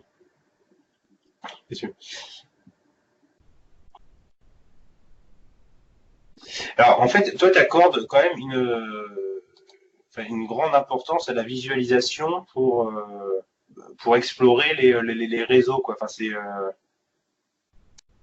ce que je disais, il faut faire attention. J'accorde une importance. Je trouve que c'est bien parce que souvent, quand on construit soi-même en plus des données, on a quand même envie à un moment donné concrètement de voir, surtout quand il y a un nombre important de nœuds, de liens, on a envie de voir la structure du réseau. Et c'est vrai que pour ça, l'outil GFI est quand même assez pratique avec cette visualisation interactive qui permet, si c'est des enquêtés avec lesquels on a travaillé ou si ce sont des villes qu'on connaît, par exemple pour moi, ça permet tout de suite de repérer comme ça le système de relations de ces personnes ou entités-là. Donc c'est vrai que c'est bien pour l'exploration interactive. Après, moi, comme je le disais, j'ai tendance maintenant à faire la plupart de mes traitements sous R pour que tout soit automatisé. À utiliser ça vraiment uniquement pour explorer des réseaux que je connais pas ou moi si j'ai amélioré ma base de données, de vérifier les petites choses. La visualisation est importante, mais comme je le disais, attention, c'est pas une preuve. Avec une visualisation, on fait un peu ce qu'on veut, surtout sur des gros graphes. Hein, on peut choisir des différents algorithmes de spatialisation et on fait un petit peu ce qu'on veut. Donc, il faut toujours, pour comparer par exemple deux graphes, avoir les indicateurs globaux et locaux, hein, et la distribution des indicateurs locaux qui viendront appuyer un discours après scientifique, hein, si je puis dire. Mais de toute façon, GFI est fait et pensé pour la visualisation, hein, vraiment. D'accord. Et alors, au niveau des données, alors je vais revenir à un cas. Attendez, je suis en train de parler, je ne sais pas si mon micro est ouvert, si ça va être bon. On t'entend. Ah, on entend. Admettons que par exemple, donc là, le graphe qu'on ait, ce soit un réseau d'interconnaissance. Hein, on est l'ensemble des personnes qui participent au tuto Amaté et un lien, bah, c'est oui, je connais le participant ou pas. En entrée, donc là, tu nous as montré qu'on pouvait importer des formats CSV texte où en fait on listait chaque lien. Par exemple, Nora connaît Sylva, Catherine connaît Sylvia, et ainsi de suite.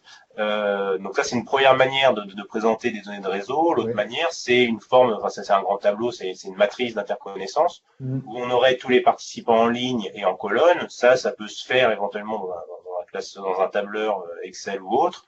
Et on peut aussi importer ce genre de données dans GFI. Oui, sous un format Excel notamment, c'est possible. Pas en CSV, je crois, mais sous un format Excel, c'est tout à fait possible d'importer une matrice. D'ailleurs, c'était proposé hein, dans l'import de données. Je ne vais pas l'importer là, mais on a voilà, une matrice. D'accord, oui, c'est ça. Donc ça, c'est possible. Moi, j'avoue que j'aime pas travailler avec des matrices parce que souvent, j'ai eu beaucoup d'informations sur les liens. Des attributs en fait de qualité. Par exemple, est-ce que des villes coopèrent sur la thématique de l'environnement voilà, donc j'ai plein d'attributs que je veux garder. Et pour ça, la table je trouve, de liens est la mieux. Et surtout pour avoir aussi beaucoup d'attributs sur la table des nœuds. Attributs qui vont servir à interpréter hein, les résultats et les sorties. Donc c'est vrai que je suis plus sur cette table-là, mais c'est tout à fait possible d'importer une matrice, oui. Oui, excusez-moi, j'aurais une question. Bonjour, je suis Christelle. Et j'aurais souhaité savoir comment on peut ajouter le paramètre temporel sur ce type de données. Ouais, sur ce type de données, il n'y en a pas, mais alors, est-ce que je peux montrer rapidement? Je vais essayer de vous montrer très rapidement cela, parce que ce n'est pas forcément intuitif du tout. Je n'enregistre pas, tant pis. Alors, je suis sur un nouveau projet. Je vais importer là les données sur les mails. Donc, je vais juste montrer comment faire le paramètre temporel. Les données sur les mails. Oui, dans l'institution européenne. Temporal Wanière, ça doit être ça. Donc là, je refais comme tout à l'heure. Je passe ça parce que ce n'est pas le plus important. Terminé.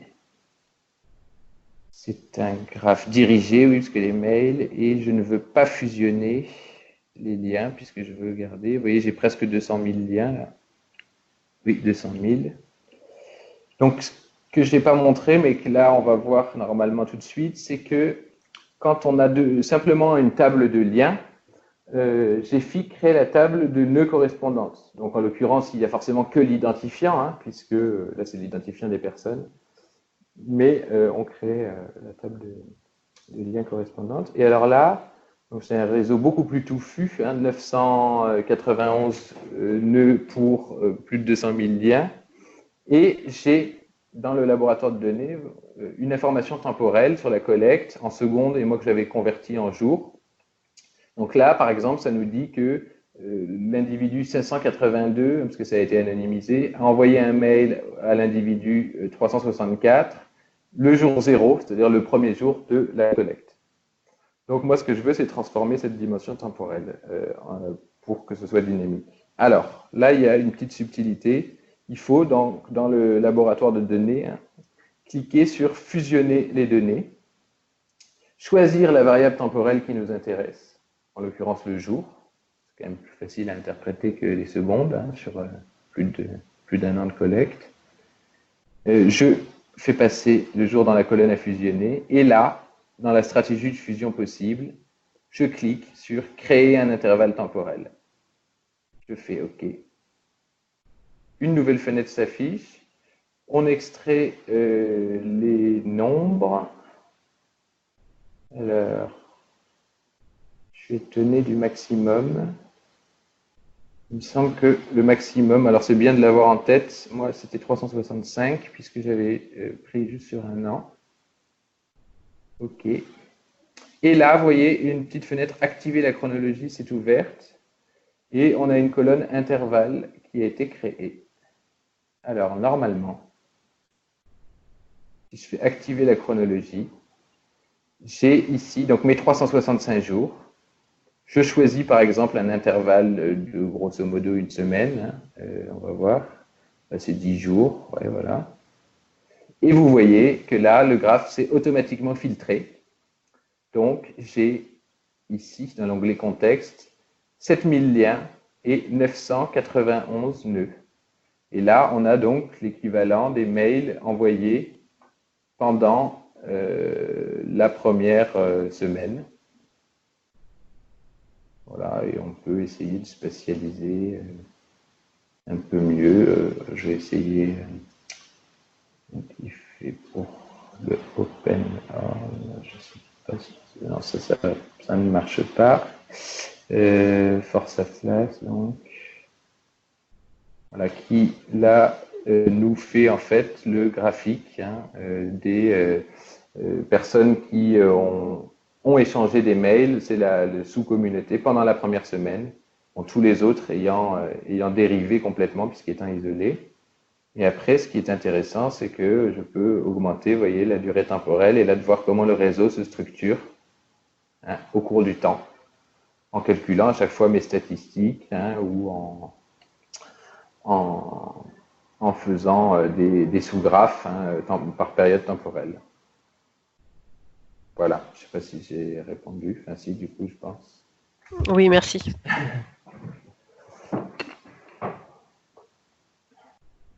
Et normalement, on peut faire un player normalement, mais alors là, j'ai peur que ce soit lourd. Voilà, vous voyez, là, on voit mon graphe normalement, si ça marche, qui évolue au cours du temps. Sachant que typiquement dans ce cadre de données, ça peut être bien d'avoir des mails à une période de l'année, mais ce qui peut être intéressant, c'est surtout de comparer le graphe complet avec des états antérieurs en fait qui se construisent au fur et à mesure. Voilà. Oui, il y avait une autre question. Non, c'est moi qui réagissais. En fait, ton ordinateur, là, c'est un ordinateur très puissant, parce que ça me paraît quand même... je suis assez impressionné, moi, par la vitesse à laquelle il représente les données, et puis il régénère les stats. Enfin, il est assez puissant, on va dire.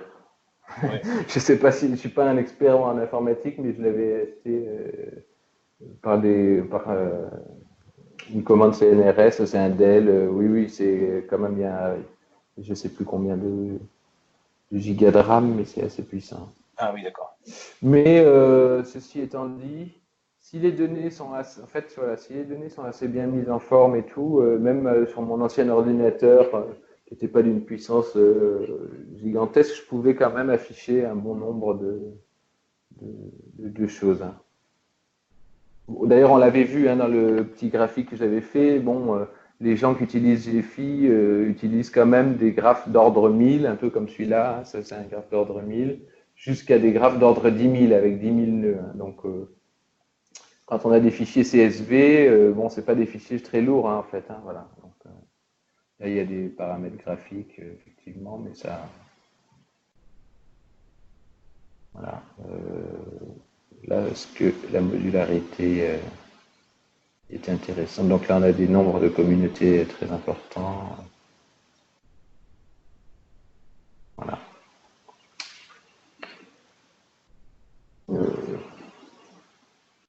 Est-ce qu'il y a d'autres questions? Moi, moi, je réinvite tout le monde à se manifester soit par le chat, soit en prise de parole directe, comme vient de le faire Christelle. Alors, en fait, moi, quand je discute avec des collègues qui sont dans l'analyse de réseau, la visualisation, souvent on dit que GFI, c'est plus de la visualisation et pas trop de l'analyse, mais quand même, tu as montré qu'il y avait quand même un grand nombre d'indicateurs qui étaient disponibles pour faire de la statistique sur les réseaux. Enfin, Oui, alors d'ailleurs là on a en fait il y a un onglet dynamique qui s'ouvre qui permet de calculer normalement voilà selon une taille de fenêtre les indicateurs avec la dimension temporelle.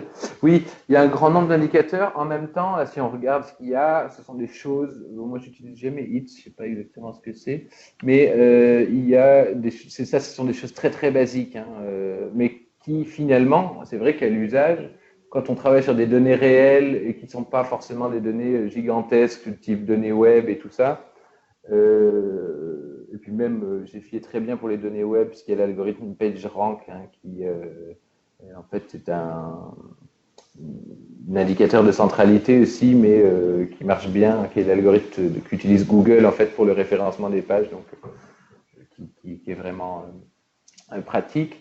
Donc c'est vrai qu'il y a ce qu'il faut, si je puis dire, pour déjà faire des premières analyses. Là où ça peut être un peu limité, c'est sur la détection de communauté. Il n'y a que l'algorithme de Louvain avec des paramètres qu'il faut régler comme ça à la main, puisque l'algorithme de Louvain en fait est multiniveau, c'est-à-dire qu'on peut choisir si on veut en rester à une optimisation d'un certain niveau ou monter au niveau supérieur. Et quand on monte au niveau supérieur, ce que fait l'algorithme, c'est qu'il prend les communautés qu'il a fait et il les transforme en nœuds, chacune, en un nœud unique. Et là, il refait tourner son algorithme de modularité. Et donc, on arrive comme ça à des nombres de communautés moins importants. Sauf que, pour la détection de communautés, ce qui est quand même un outil très pratique, il n'y a que ça, que le Louvain, à ma connaissance. Et donc, souvent, les gens qui font l'analyse de réseau vont privilégier des logiciels où ils auront toute une gamme d'algorithmes de détection de communauté, voire même où ils pourront écrire tout simplement les leurs. Voilà. En attendant s'il y a une autre question, je peux montrer aussi un petit truc qui est assez chouette, qui est de cartographier un individu, ses voisins en fait, avec un gradient d'intensité. Donc là, vous voyez, j'ai pris cet individu et il me fait un dégradé.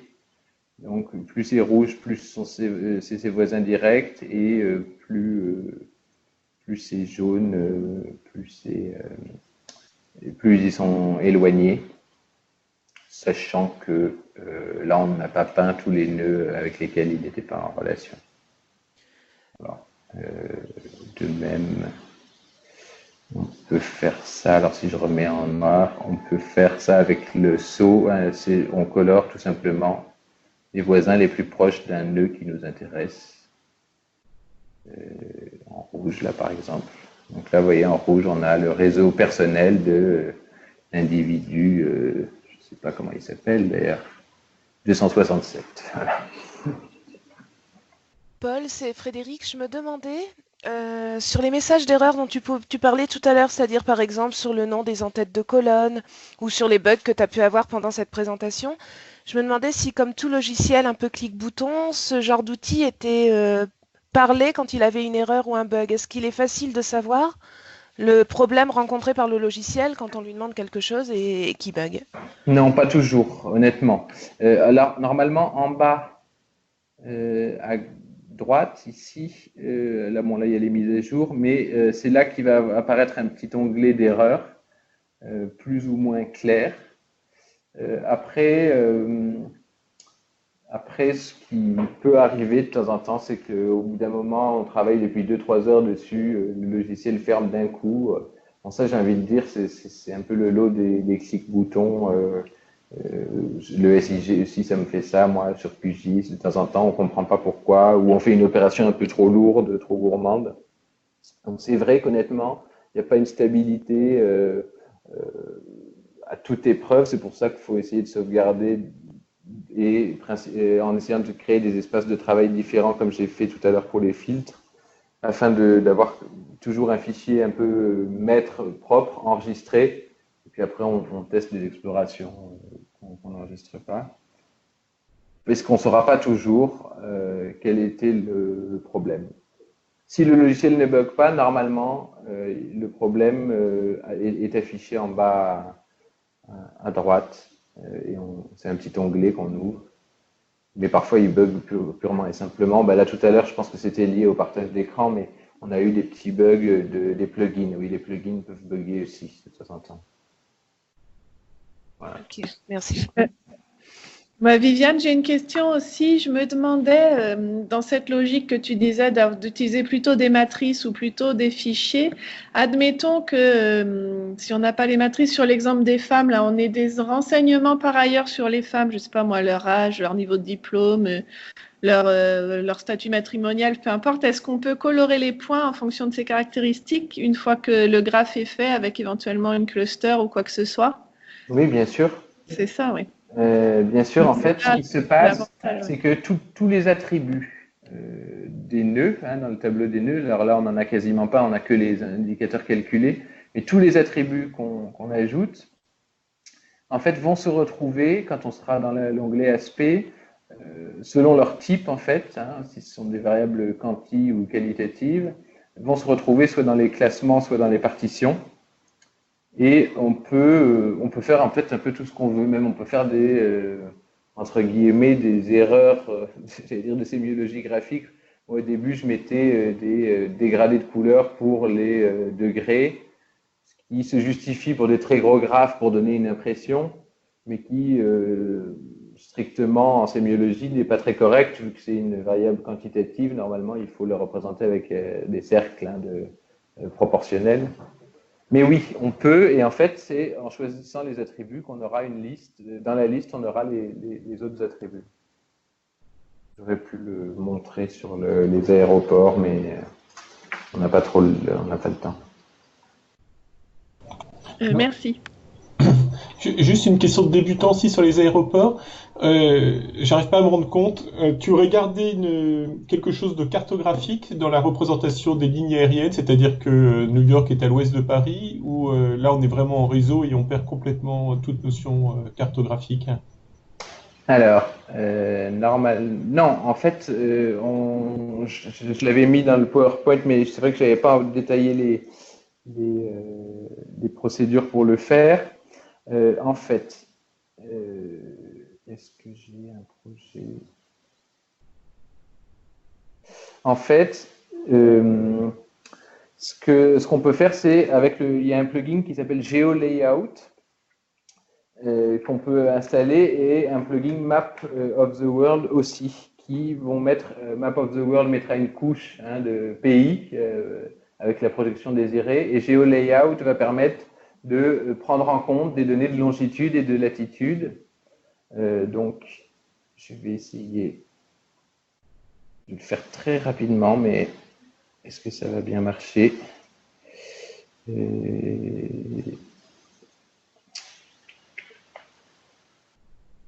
J'ouvre les nœuds en tant que nœud. Donc là, par exemple, pour répondre à nouveau à la question de tout à l'heure, j'ai quand même beaucoup plus d'attributs. On le voit sur chaque aéroport a un nom et a notamment une longitude et une latitude. Donc là, j'ai mis aussi, pour la longitude et la latitude, j'ai mis en tête de colonne les grandeurs que GFI reconnaît. Mais normalement, même si on met longitude, latitude, on peut, dans le plugin, projeter, ou XY, on peut trouver. Alors, si j'essaie d'être très rapide, je mets les routes. Donc, il me le reconnaît bien comme une table de liens. Hop. C'est dirigé. Je ne veux pas fusionner puisque je l'ai déjà fait avant. Ajouter l'espace de travail. Alors, je vais demander normalement de ne pas me créer des nouveaux nœuds pour ne pas créer des nouveaux nœuds, même s'il y a des aéroports qui ne sont pas répertoriés dans le fichier nœud et qui sont dans les liens. Mais hier, il me le faisait. Voilà, il me l'a quand même fait. Ça, je vais essayer. de le supprimer parce que ça met du bazar. Et là, normalement, si je choisis, donc j'ai installé, il faut installer le plugin GeoLayout et ensuite on le retrouve ici. Latitude, c'est la grandeur lat, on a un menu déroulant. Longitude, c'est la grandeur LNG, longitude, hein, qui est dans mon tableau, souvenez-vous. Latitude, longitude en degrés.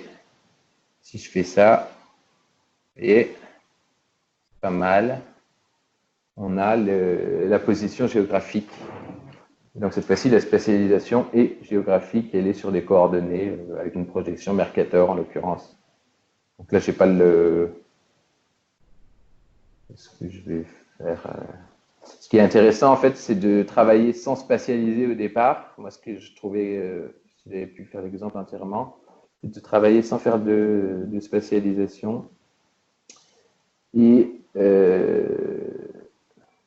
donc là, vous voyez, il calcule, il faut un certain temps, parce qu'il y a quand même 36 000 liens. Et de regarder les communautés comme ça en représentation de graphes avec des algorithmes de spatialisation normaux, on va dire qui ne sont pas géolocalisés. De regarder les communautés. Donc là, on refait comme tout à l'heure, c'est la modularity class. Bon, là, il y en a quand même 25 communautés qui apparaissent plus ou moins. Et de voir qu'elles ont une logique spatiale. En fait, c'est toujours la bonne surprise. Hein, en tant que géographe, quand on est sur des données spatialisées, de d'abord regarder de manière non spatiale et ensuite de voir que les communautés ont une réalité spatiale. Bon, là, il aurait fallu filtrer le graphe et mettre un poids de lien par le degré en 30 pondéré, par exemple. Voilà. Et normalement, si on rajoute, mais ça marche pas toujours, hier ça marchait pas toujours quand j'ai essayé de le faire, mais dans la même projection, la spatialisation Map of Countries, qui est aussi un autre plugin, c'est censé rajouter, mais là vous voyez, il y a... Ah ben non, ça marche à peu près, on dirait. Ah non, c'est décalé, vous voyez, c'est pas la même projection, bon, je sais pas pourquoi. J'ai pas réussi à le résoudre, donc voilà un petit bug du plugin, ou de mes données, je sais pas. Merci en tous les cas. En tout cas, on finit sur un monde tout en couleur. Ouais. Donc il faudrait filtrer. Dans l'exemple, j'avais filtré en fait les relations et c'était plus joli. Voilà. Mais c'est un monde tout en couleur. Effectivement. Il est déjà, voilà, il est plus de 16h30. Je ne sais pas s'il y a encore des questions de la part des participants ou des remarques. En tout cas, juste peut-être indiquer que à la fin du PowerPoint, j'ai mis normalement des pages ressources. Donc vous trouverez je ne sais pas si ça s'affiche là chez vous. Si, c'est bon. Voilà, vous trouverez donc ici des tutoriels GFI vraiment sur introduction, importer les données, tout est un peu répété, hein, des visualisations, les algorithmes de spatialisation qui sont décrits de manière un petit peu rapide, hein, on ne comprend pas toujours comment c'est fait. Le tutoriel GFI de Catherine Onianova dont je parlais, un tutoriel par le GDR, analyse de réseau en sciences humaines et sociales. Et puis, il a des sites pour jeux de données de graphes, si vous voulez, que ce soit avec GFI ou avec d'autres logiciels d'ailleurs. C'est quand même des banques de données où les données sont bien précises, bien présentées, accessibles, voilà. Donc,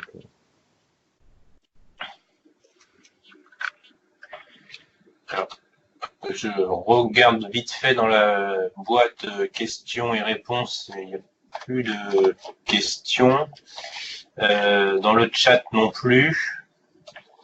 Eh bien, écoute, Paul, merci beaucoup pour ta présentation qui était qui était dense, mais à la fois très intéressante. Et tu nous as bien montré les possibilités de GFI.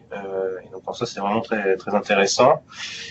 Et puis, à tout le monde, on se retrouve le 12 février prochain pour un autre logiciel d'analyse et d'utilisation de données de réseau, qui sera Cytoscape, avec Laurent Boguit, qui est chargé de recherche au laboratoire ID à Rouen, et qui est aussi dans le groupe éphémère.